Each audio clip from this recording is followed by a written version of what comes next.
ภาษาไอ้เคว่าปลาไหลจ้อนจ้องนะแต่ว่าภาษาลาวจักเอิญว่าหมากยังทุกคนหมักขี้หูดบ่ตัวนี้วะนะมันเห็นยังไงวะมีอีกอย่างแล้วเขาอยู่นี่กระแตทุกคนเลยอ๋ออ๋อ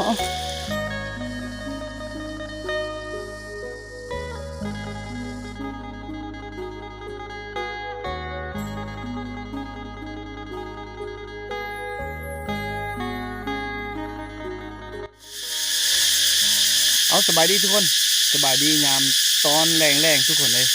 16 โมงกับ3 นาทีนะตอนนี้ไอเคมาอยู่ที่ป่าแล้วทุกคนจะพาทุกคนไปเที่ยวชมกลางป่านะตอนนี้ก็เราได้ไป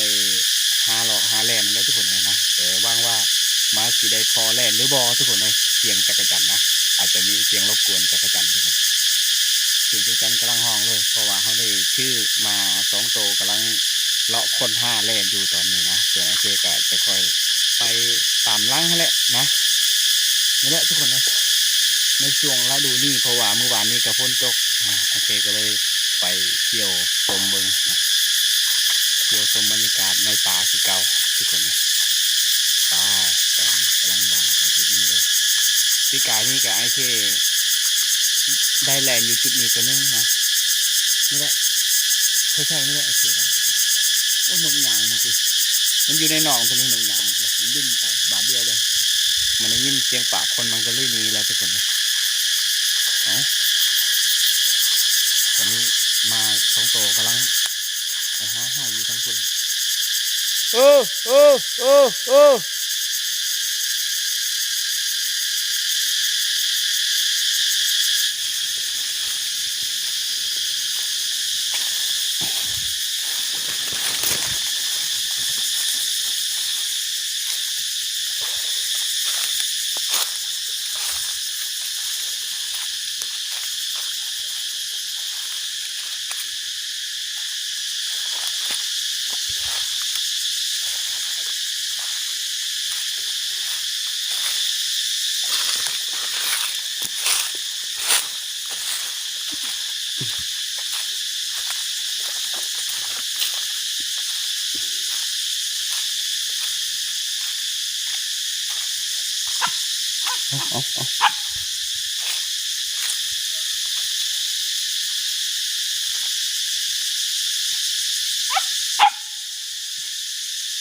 มันเห็นยังไงวะ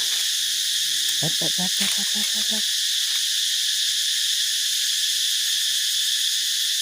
แถวเกาะไม้ไผ่นี่สงสัยกระแตทุกคนเลยกระแตมักแก้แทนก็หอกมันว่ายุก็หอกแต่กระแตนั้นฮะไปเลยเอาแบด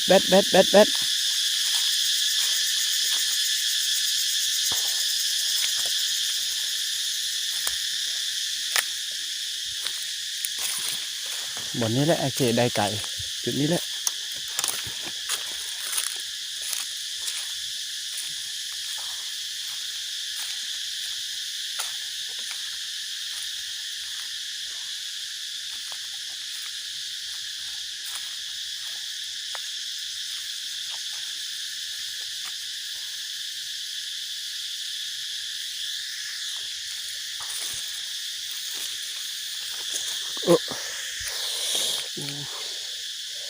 น้ำเกาะทุกคนเลย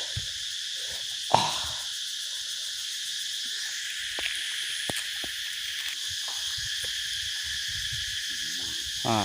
าวมีอีกอย่างแล้วเขาอยู่นี่กระแตทุกคนเลยอ๋อ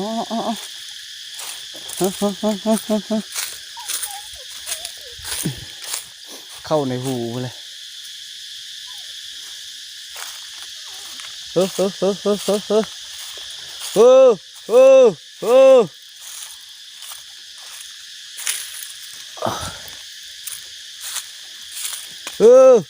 อเลาะหาแถวนี้แหละแถวโขกแถวนี้แหละทุกคน กันเออเออเออเออเออเออเออเออเออเออเออเออ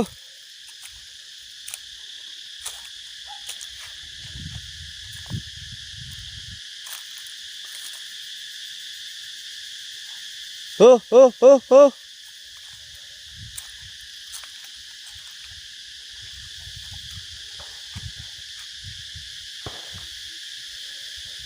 เสียงเขาเจ้าจูดให้แล้วมันลามตามดงตามป่าเสียงดังปุงป่างปุงป่างอยู่นั่น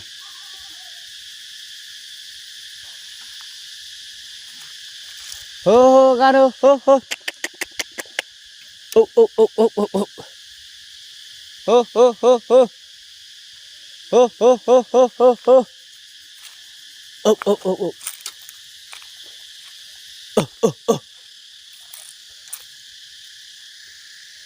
เออเออเออเออเออ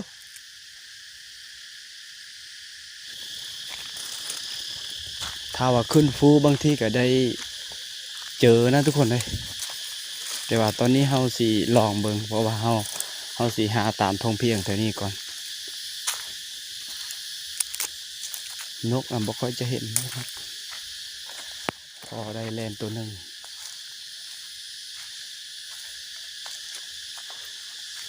มันมีโตอีหยังแล้วเขาอยู่ในหูตัวนั้นมาเฮาก็เลยแบบว่ามันเขี่ยมันหยังนะบนระวังจุดนั้นนะทุกคน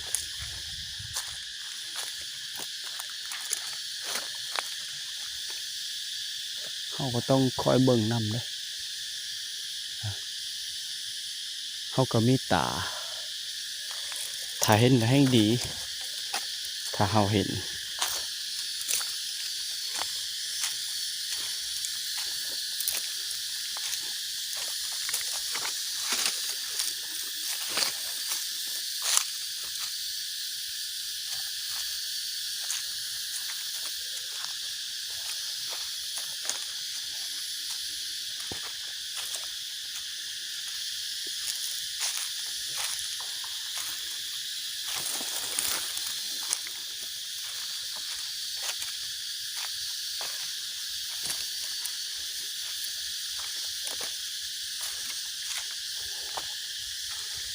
ก็ว่ายไฟไหม้หมดเลยกกอันนี้ก็สีลมเลยไฟไหม้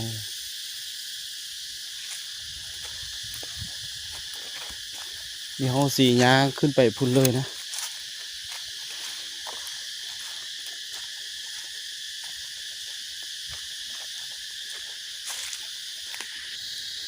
เห็นนกแล้วไปเห็นนกแล้วทุกคนนกตะขาบดงแต่เขาบ่สนนะน้ำนกตัวนี้ตอนนี้มันก็ลักแล้วมันเห็นเขาจะน้อยมันก็บินไปหลดโอ้ย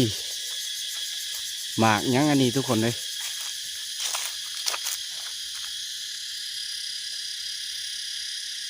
นี่ภาษาไอเคว่าปลาไหลจ้อนจ้องนะแต่ว่าภาษาลาวจักเอิญว่าหมากยังทุกคนหมักขี้หูดบ่ตัวนี้วะนะประมาณนี้แหละบางทีก็หมักขี้หูดซุกบัดแล้วหมักขี้หูด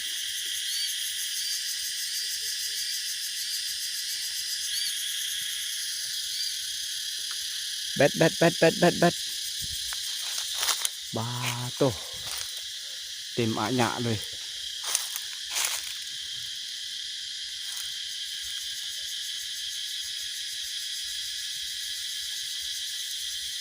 หมากขี้หูด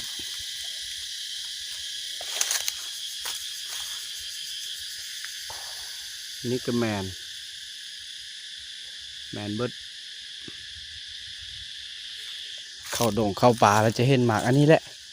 ยามนี้ทุกคนนานนกฮะ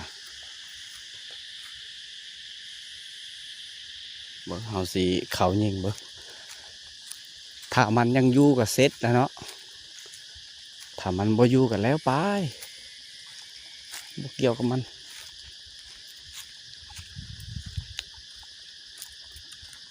เดี๋ยวเฮาย่างกายก่อนบ่สนนะมันยังอยู่คือเก่า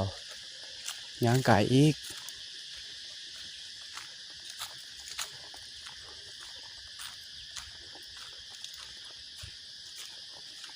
บ้าเต็มไปมักขี้หูดอะหยะเลย บ่ทึกทุกคนเลยยิงไปแล้วดอกหนึ่งตอนนี้สีมุ่งหน้าไปสู่โอ้นี่เฮ้อ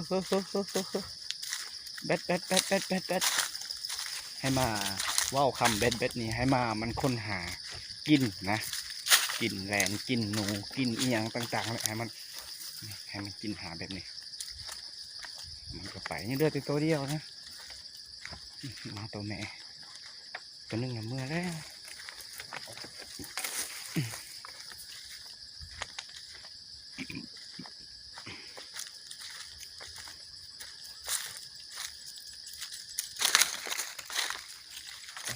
ไป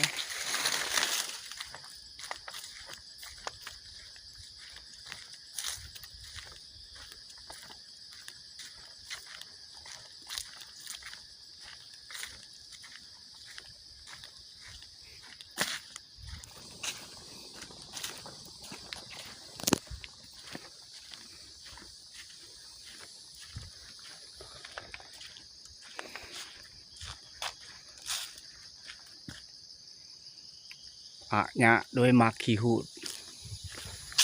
โอ้สวงนี้นะหมักไม้บ่อึดโดยที่บ่ต้องได้ซื้อ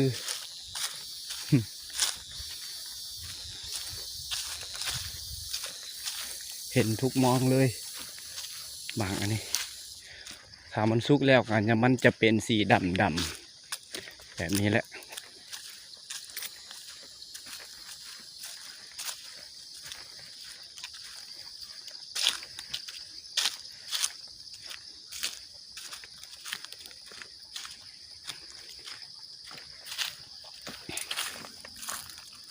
โอ้จักรจันทร์เสียงจักรจันทร์บินตรู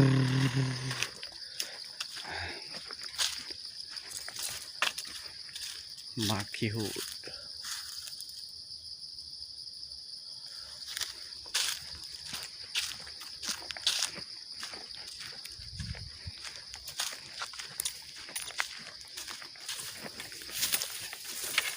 ใบไม้แล้วมันจะเริ่มเป็นสีเขียวแล้วเพราะว่าฝนตกเป็นครั้งที่2เมื่อวานนี้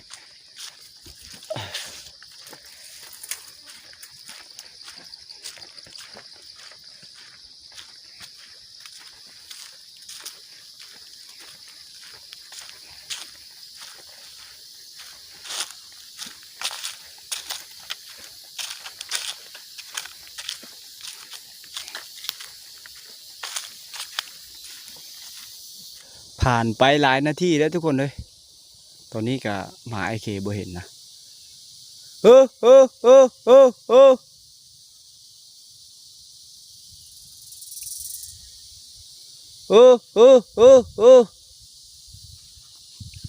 ย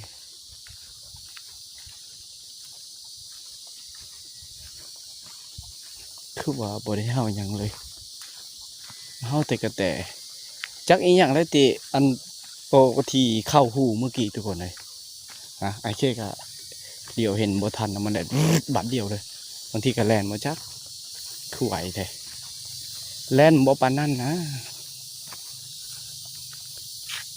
เออเออเออ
โห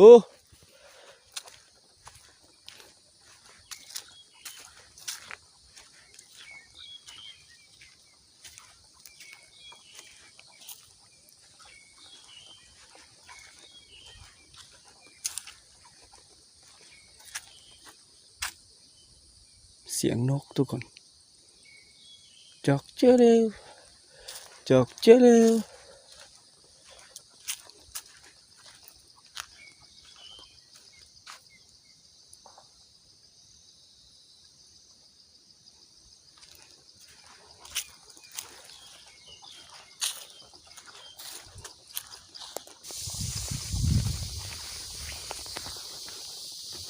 ตอนนี้ก็ได้ออกอย่างตามทางนะยังไปหาบ่อนจุด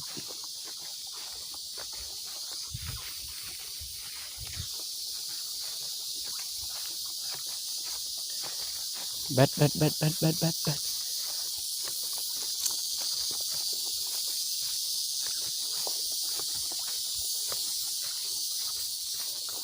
แลนนี่มันก็ยากคือกันเลยทุกคนเลยการหาแลนนี่นะ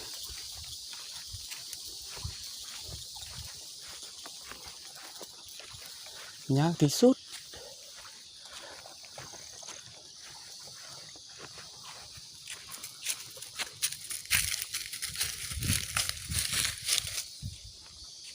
เฮ้อ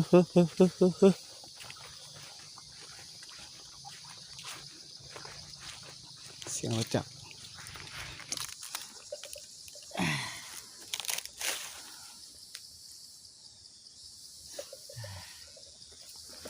กินน้ำก่อนถืออันนี้ล่ะไปถ้าไปเห็นควายกับสีนะ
17 โมงกับ36 นาทีนะทุกคนตอนนี้กาสีเดินทางไปหาแล่นนะเป้าหมายก็คืออยากไปหาแล่นนั่นแหละทุกคนสียางขึ้นอันนี้ไอเคสียางไปตามแคมตามตีนผูตามนี้แหละโค้งไปพุ่นนะอาจจะแม่นมืดดอกแต่ว่าไอเคจะบ่ได้ถือไฟสายโคมไฟสายมื้อนี้นะแต่ว่าอยู่พักผ่อนจุดนี้ก่อนอยู่ผ่อนจุดนี้ก่อนทุกคนอันนี้ก็คือให้เขาเจ้าเฮ็ดปีกายนี่นะแต่ว่าเข้านะบ่ย่างบ่เรือปีกายเนี่ยเข้าตายเบิดแล้วเขาเจ้าจะบ่ได้เสียหยังก็เลยหญ้ามันออกใหญ่ประมาณนี้นะขำลงแล้วได้ทุกคนเลยนะมันเป็นหน้าผาเบิดเท่านั้นเป็นผาเป็นอันมีหินมีหยังนะอยู่เทิงนั่นนะเขาเจ้าปลูกไม้วิกถึงภูนะบอนมันเพียงนะก็จะปลูกวิกเปิดแต่ว่าเนี่ยเลือแต่ตามนี่แหละตามตีนภูนั่นแหละก็จะบ่ได้ทางให้ทางสวนแต่ก็ทางแล้วนี่แต่ก็อย่างนั้นทุกคนเดี๋ยวไอเคกับสีคอยอย่างแถวๆนี้นะสองหาแลนเป้าหมายนะถืออันของที่หาแลนก็คือไอเคได้ถือเจ้าถิ่นนะหมาทุกคนเลยโตหมานะไอเคกับแพงแห้งหมาตัวนี้มาตัวแม่นะทุกคนโอ้ยตอนนี้มันไปจะมันไปใส่เฮ้อเขาต้องห้องไว้นี่แหละภาษามันอาการสื่อมันอาการอาการอาการ